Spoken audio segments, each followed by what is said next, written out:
ഇനി പേടിക്കേണ്ട ഹർഷേ, എല്ലാം ശരിയോ. വിളിച്ച വെളിപ്പുറത്തുള്ള ശക്തിയാ. ഞാൻ മനസ്സ് നൊന്ത് നിനക്ക് വേണ്ടി പ്രാർത്ഥിച്ചിട്ടുണ്ട്. നോക്കിക്കോ, നീ എത്രയും പെട്ടെന്ന് എഴുന്നേറ്റ് നടക്കും ഹർഷേ. നിനക്കറിയാവോ, മോൾക്ക് ഈ അവസ്ഥ വന്നതിൽ ഏറ്റവും കൂടുതൽ വിഷമിക്കുന്നത് ഞാനാ. എന്റെ വലങ്കയായിരുന്നില്ലേ നീ? അതുകൊണ്ടെന്താ, ആ അനു ഇപ്പൊ എനിക്ക് നേരെ വീണ്ടും തലപൊക്കി തുടങ്ങിയിട്ടുണ്ട്. അതിനവക്കിപ്പോ സപ്പോർട്ട് രവിയാ.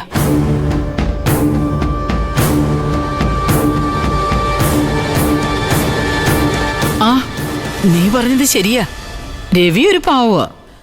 പക്ഷേ ആ അനു അങ്ങനെയല്ല. അവളൊരു ഉടുമ്പാ, പിടിച്ച പിടിവിടാത്ത ഉടുമ്പ്. ഇന്ദ്രന്റെ കാര്യം നിനക്കറിയാലോ. ഇന്ദ്രനെ അവളെയും തമ്മിൽ അകറ്റാൻ നമ്മൾ എത്ര ശ്രമിച്ചതാ. പക്ഷേ ആ അനു ഒറ്റ ഒരുത്തിയായിരുന്നില്ലേ ഒട്ടി നിന്നിരുന്നത്. അതുപോലെ ഇപ്പോ അവളും രവിയെ പറ്റിച്ചേർന്നിരിക്കുക. ആ, നിന്നോടുള്ള സ്നേഹം കൊണ്ട് ഞാൻ പറയാം മോളെ,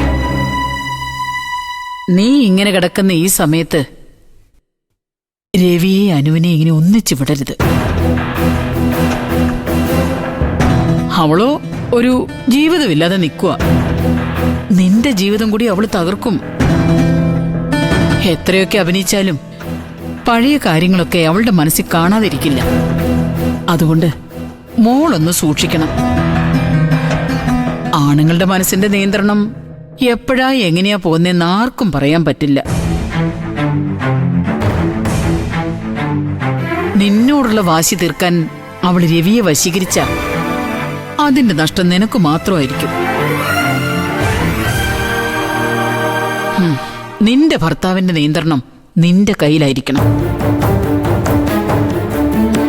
ഞാൻ പറയാനുള്ളത് പറഞ്ഞു, ബാക്കിയൊക്കെ മോളുടെ ഇഷ്ടം പോലെ. മോളെ, എനിക്ക് നീ എന്നും മകളുടെ സ്ഥാനത്ത് തന്നെയാ. അതുകൊണ്ടാ ഇത്രയും പറഞ്ഞത്.